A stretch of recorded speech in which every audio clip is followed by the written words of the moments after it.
It's a journey that spans thousands of miles, but all starts with a simple goal. Bike4Alz brings together college students who trade their summer for a cross-country bike ride, raising awareness and funds for Alzheimer's research, while sharing stories and connecting with communities along the way. Here to tell us more is Alex Mooney. Thanks for joining us. I appreciate you all having me this morning. Did you pedal in today?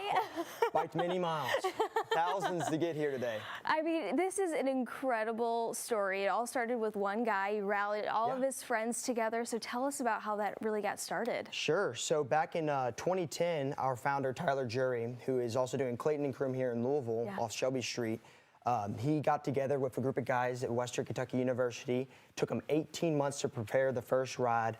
And so ever since, we've just been able to form a new team every year. We have 12 guys every single year come through the process. It's an interview style process with a lot of questions to be able to be a part of this team. It's a blessing. It is. We have some video that we're going to show. And when we say coast to coast, like, we're not lying here. Where does it start and where do you guys end up? Absolutely. So we start out at San Francisco, California, and then we end up in Virginia Beach. The whole trip takes us about 76 days. Wow. We're on the bike for 55 days.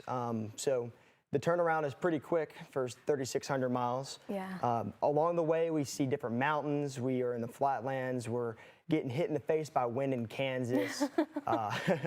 The foothills of Virginia. It's amazing. It's something else. Just a unique way to see the country in a whole new way. Before we got started here, you were telling about this story where you were in Kansas and you stayed the night at a church. And what happened the next day? So we're in Kansas. Kansas is our hardest state by far. So it's 5 days, 456 miles, just back to back. You're doing century days every day. Yeah. So this day in particular was a 98-mile day, and we're biking from one of our little small towns to the next. And one of the towns that we passed through and ended up actually calling the ride at mile 72 is called Winona. And in Winona, there was a tornado that had passed through, you know, a couple hours after we were there. Pretty unreal, to say the least.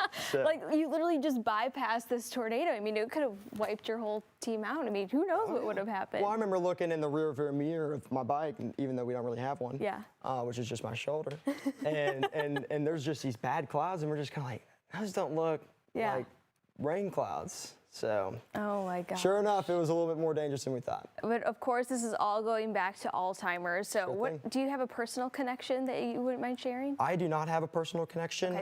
My stepmother had lost an aunt and uncle to Alzheimer's. I saw how that affected her. I've had friends and other friends that have had grandparents or lost family members from it. About 10 out of the 12 guys from the team have personal connections, grandparents, great-grandparents, so forth. I've seen how that's affected them. And I want to be a part of something that's much bigger than myself and help give back to the community. So important. And how much money have you raised so far this year? So far we have raised over $82,000. Last night we had a major event at Barano's J-Town at 502 Tap House. And just at the event we were able to raise over $10,000 last night. Oh my goodness. And that I have no words for how amazing, and such a thank you to you and everybody that was there to help us raise that money. Incredible. So if people want to follow along your journey, I mean, you guys are posting all the time. I can't get over, you know, the pictures that are sent over. Of course, you have a whole caravan behind you too. How can people help support your cause? Yeah, so we have a website, Bike4Alz.org. That's BIKE, the number 4ALZ.org. There you can do donations, meet the team, see our faces. We also have dedicated days on there. So if you have a family member, a friend, or anybody that is affected by Alzheimer's, you can go on there, give us a story, and we'll shoot a video on Facebook and Instagram in respect for the person that's been affected. Wow. And then nonetheless, we have our Instagrams and Facebooks. It's this name right here, Bike4Alz. Feel free to give us a follow the journey. There's a lot of great videos out there. All right, final question. So bike, you know, what, like 100 miles a day? Average is around 70, 75, yes. Okay, what's the first thing you want to do when you hop off that bike? Because I mean, even just riding just for a couple of miles, I'm like, whew, like, you're feeling it. I can't only imagine over 70 miles a day. If I had the option of an ice bath immediately, absolutely. But believe it or not, my first thing to do is just call my mom or dad. Yeah. It's whoever picks up first. Oh, Let them so know what's going on. sweet. Let them know what's going on, making sure you're okay, making sure you didn't run into a tornado along the way, right? Or any lightning. Yeah, we can't have that either. It was a pleasure. Thank you so much for stopping Absolutely. by today. I really appreciate y'all having me today.